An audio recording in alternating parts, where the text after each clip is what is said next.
Good morning. Today is the 12th day of Sivan and the 1st of June. Wow. The last day of the Tashlumim for sure. Yep. The last day we don't have Tachnun. Yeah. And after that, everybody's sad. And we always like to say that if you haven't felt the feeling of coming to shul and learning that there's a chassan or something like that, and you don't have to say Tachnun, you have not felt joy in your life yet.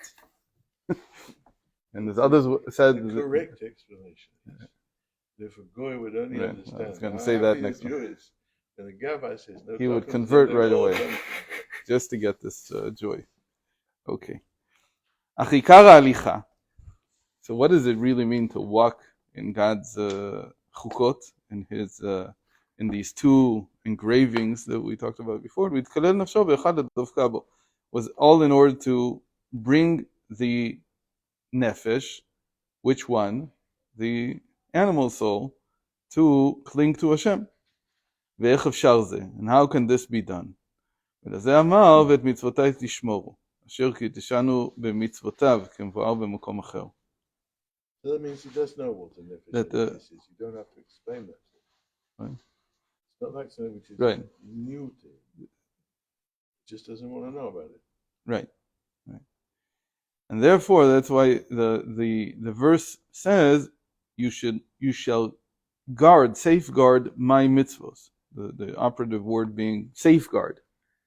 Asher kideshanu b'mitzvotav. He sanctified us in his commandments, as explained elsewhere.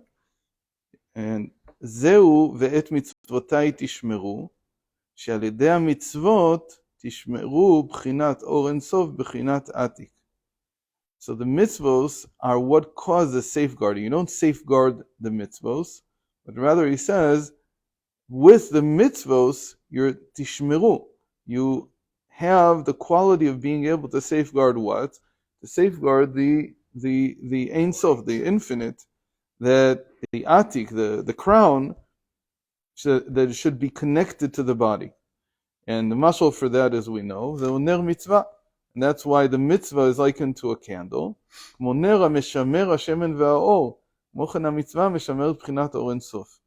the mitzvah is, as he explains in the Tanya, I don't know if there's an actual difference here between what he says in time and what he says here. I think it's the same mashal exactly. He says the candle is what safeguards the oil and the light. In other words, if the oil was just there, not like somebody had spilled oil on the ground, and you put a wick in and you do something, that's not gonna burn very well. But if you put it into a vessel, and the mitzvot we know are like the vessels, they're like evarim de malka, they're like the organ. The evarim here is like the evar actually is bone, but it's like the limbs of the infinite. So that safeguards the oil being the Torah, and it gives the light. The light is the nefesh elokis, the divine soul, and keeps it burning, keeps it able to illuminate a person's life. And therefore it says v'asitem otam, and the word otam many times when it means, first of all, it means, and you shall perform them, you shall do them, meaning the mitzvos. But whenever it says otam in the Torah, because it says it b'ktiv chaser, without the vav, so you can read it v'asitem atem. And atem means that it makes you. So the whole idea here is that the mitzvah makes the person. This is what he says in Tanya. There's nothing new here. פירוש כי זהו באמת בחינת עשייה שנשמות ישראל עושים ומוכיחים כביכול המשכת אור אינסוף בהכלים, והוא מישון גדול למעשה מן העושה. And this is what it means to really do something. Because in Hebrew, to do means two things. It means to act, actually do something, but it also means, in a sense, to coerce, to cause someone else to do. La'asot also means that I cause someone else to do something. So in this case, the mitzvos cause you to become something. And that's what it means. That what do they cause you to have? They cause you to have the light of the infinite within you. And that's like when it says, Gadol Maaseh, it's greater in regards to tzedakah, that the person who gives tzedakah is less than the person who convinces a person who to give tzedakah. So if I convince you to give tzedakah, I've done something greater than you yourself who have given the tzedakah. I would just disagree with what you What? I would disagree with what you said. So It's less. okay. The emphasis is Gadol. Yeah. Over. Right. Yeah, when you say less, it sounds like the other guy doesn't have something. Right. When you say that the person who convinces you to do tzedakah has a greater portion, let's call it, in the act itself, so that's more positive. So again, any act that a person does is called asiyah, which literally means hechach, meaning coerce. כי מה שהשכל מתפשט במעשה שעושה, זהו בחינת הכרח לגבי השכל, שיהיה יורד ונמשך בעשייה. So, why did he bring all of this? Because he wants to tell us, and this is what he told us before, that there's two engravings on the animal soul. There's the engraving of the mitzvah, right? And we said these were the mitzvahs masios. There was the engraving, the mitzvahs that have no reason, as it were. And there's also the engraving that's from the inside, which is from the outside, which is psuka de zimra. Those were two things he says. Now he says, we've been talking about the nefesh hasichlis. So the nefesh hasichlis, how do you get it to function? How do you get it to connect to the animal soul? So the big chiddush now is that he says, כי מה שהשכל מתפשט במעשה שעושה, זהו בחינת הכרח לגבי השכל. So until now, we've been talking about the Or Ein Sof, the infinite light coming down, and we've been thinking all along that this is the divine soul. Now he's coming and saying, no, this is also the intellectual soul. The intellectual soul comes down through the action.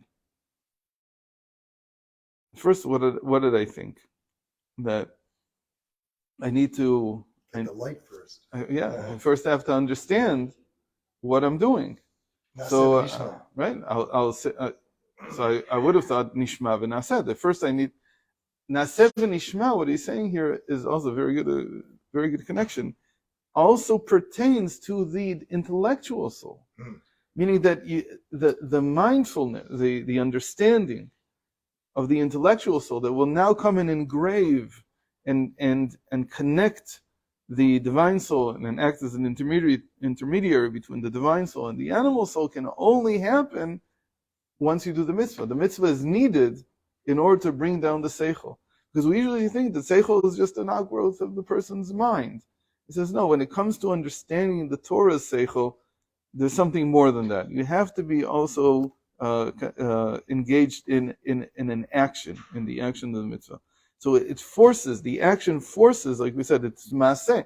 It makes you. So before we said it makes you hold on to your divine soul. But he says, no, it's also the intellectual soul in between. The intellectual soul is forced down because of the action. That's what it means, v'asitem otam atem. It makes you. Which part of you? Not just the divine part of you, but also the intellectual part.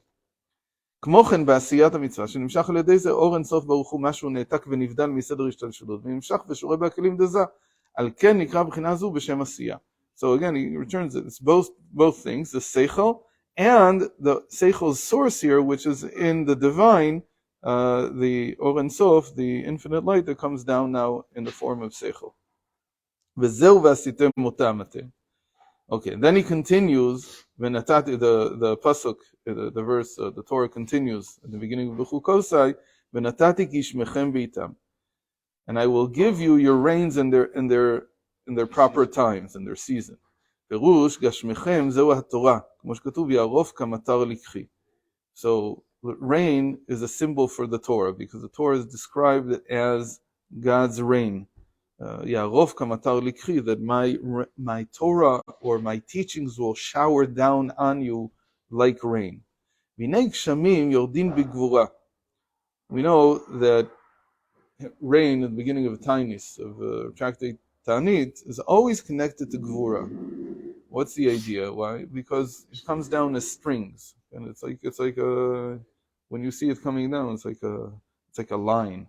So each drop is separated from all the other drops.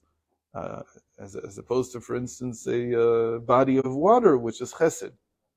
Usually, when we talk about water, we say that water is chesed, water is loving kindness. But because rain comes down in discrete droplets that are like they streak through the air, so the Torah says that rain is actually the gvura form of water. So it's not exactly gvura. We'd say it's gvura shebachesed. It's the gvura, it's the might within loving kindness, because it's still water. והנה כשהם יורדים בגבורה, בתורה אמרו רזה שניתנה בחמש קולות, פירוש ה' חסדים המגדילים, והם בחינת ה' גבורות דאבא נעשים בחינת חסדים דאמא. Okay, so here he switched it on me. I thought he was going to say the other direction. I didn't remember. So he says, no, this is really why do we say that it's Gvura? Because at its source it's Gvura, not because really down here it's Gvura. I thought that he was going to say it's the Gvura of the Chesed. But now he says something else. He's saying that the rain itself, the fact that they come down in Gvura, so what I said about the rain, the water itself is true, but he's saying the act, the way that it's coming down, to be able, for the rain to be able even to come, right, it has to be limited by something. Something has to limit it. What is that limiting force? It says that's Gvurot De'aba. Usually the picture that we have in the Kabbalah is that Ima, that understanding or the mother principle, is full of dinim. It's full of din. Why is it full of din? Because of a million reasons. The main reason maybe is that the moment that you have to have a reality has to be discretely built. It has to have separate components. So the moment, and Ima is the beginning of reality. The mother principle is the beginning of reality. Father is still bittul, it's still like above reality to a certain extent. It's a world of Atzilus. It's like it's not separate. It's not really separate yet. But in Ima, you begin to have a separate reality. Funny how Michael said that when the rain came down really hard, this is not the rain I asked for. Right. So there's two sources of rain. There's rain which is Gevurah and rain which is Chesed. So it says a rachmim, I think. So that's exactly the point that he's making here. That when it begins to shower down, it's too much din.